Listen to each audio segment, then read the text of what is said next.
Well, friends, I think a lot of take-home messages from this session. And, you know, we're not going to let these worthies let off so easily. Because there are a number of questions which are there. And I'll request Sunil Mehta to kindly come forward and quickly take some of the questions which have been asked. These are the questions which have been asked. And they've been voted for by everybody who's sitting here. The top vote is the one that's going to be started with. Mr. Godrej, the first question is to you. How do you feel we should lead a life when there is so much strife? When I want to enjoy and swing, all around I get a sting. This is from Suresh Srinivasan in your own language. Suresh, please rise. Your question is being asked. I think you should always stay calm, and where there's a sting, apply balm.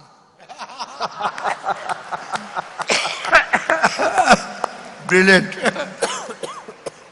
What constitutes the balm, sir?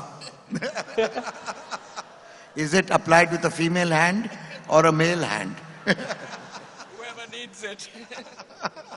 The second question, the society has evolved after the social media has taken center stage in today's world. Does this become a positive change for the society? I guess both of you can answer that. See, rise. Jacob Koshi.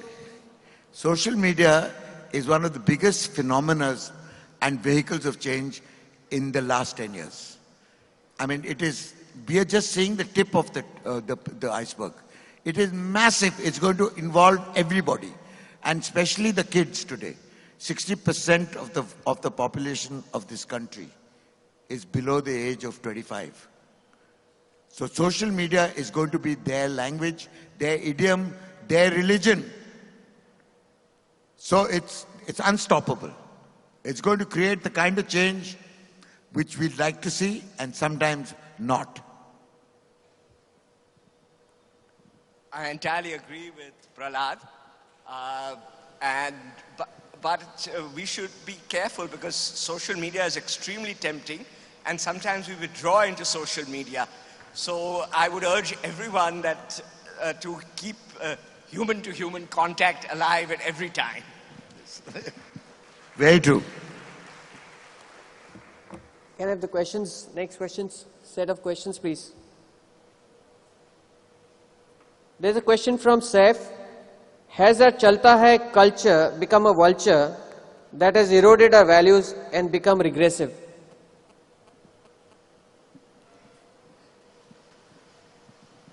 I don't think we should worry too much about that. People are getting more focused on getting things done.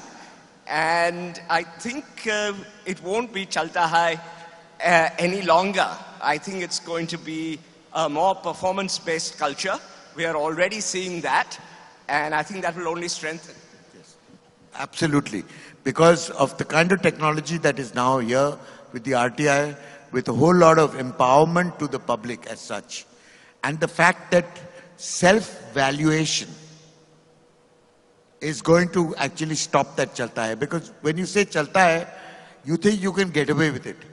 When you don't get away with it, and you realize that the guy next door is not doing Chalta Hai and is being far more successful than you, you'll become very competitive. And you'll drop that Chalta Hai attitude very, very quickly.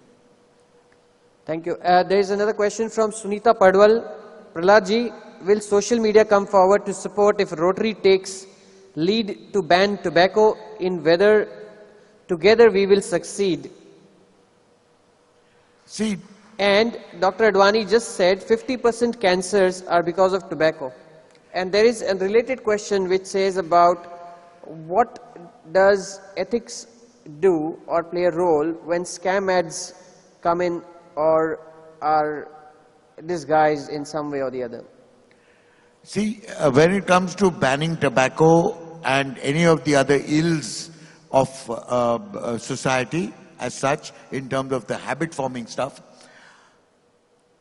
there is no other antidote other than information and education. Because if you do not educate people to stop it doing themselves, no amount of legal systems can stop an individual from exercising his choice to try and kill himself. So though suicide might be illegal, it doesn't stop him. It doesn't stop people from committing suicide.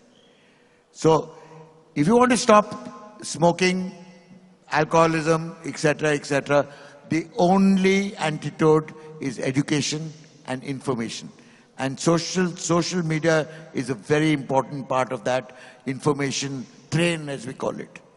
So if we start them very young, and if we start them saying that these are not things that you should be actually emulating from the generation that there was, because they had worse habits than the next generation should, then maybe it's going to happen. Because in Europe, it's happened tremendously. It's happened almost in the last 10 years.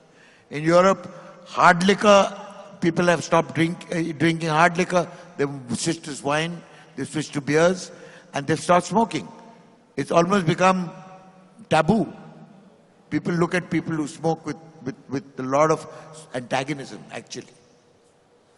And as far as scam ads are concerned, they're such a minuscule part of the whole business. Not like the scams, the economic scams, like the agricultural scam and things, which are really huge and affect you. Scam ads don't affect anybody, except the people who actually create those ads to win awards. So what if they win a couple of awards, and if they're scammed, once they find that they're scammed, they'll be banned anyway. So it makes really no difference. Last question. Last question. Last question for the day. How do you see future of India when our politicians mix culture for political gains? Asked by Hyacinth, but I would correlate that one more. What changes do you expect with the further penetration of the internet in our society as well?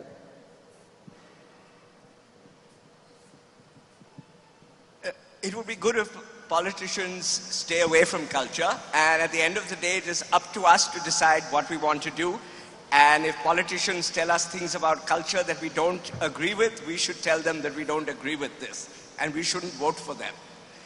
The internet is going to spread very rapidly in India, and as Prahlad said, the internet is the best source of information, it's the best source of education, and everyone in India will be well educated, because today you can get any information you want. The best way of learning anything is to look up Wikipedia, and we have access to all of this, and we shouldn't wait for other people to educate us. We should go out and educate ourselves. I'll tell you a story about the politicians and their culture. You know, do you know the reason why in our country the computer sciences and the software development became such a massive export activity, and earned us the maximum amount of money and respect internationally? Do you know why? No government exposure. Because the government did not understand it. And they left it alone. For 10 years, they let IT grow by itself without interference or putting the hand in the cookie jar. Because they didn't know how to. They didn't know what the shape of the cookie jar was. It took them 10 years to figure it out before they could tax it. So in 10 years, we became the #1 IT company or IT nation in the world because the politicians stayed office. Same with culture. Awesome. That's all. Please give a round of applause for Thank both you the so speakers, much. Mr. Godrej Yes. and Mr. Kakkar. Fantastic. What a session. Thank you so much, Mr. Godrej and Mr. Prahlad. Thank you so much for a fantastic presentation. One small announcement.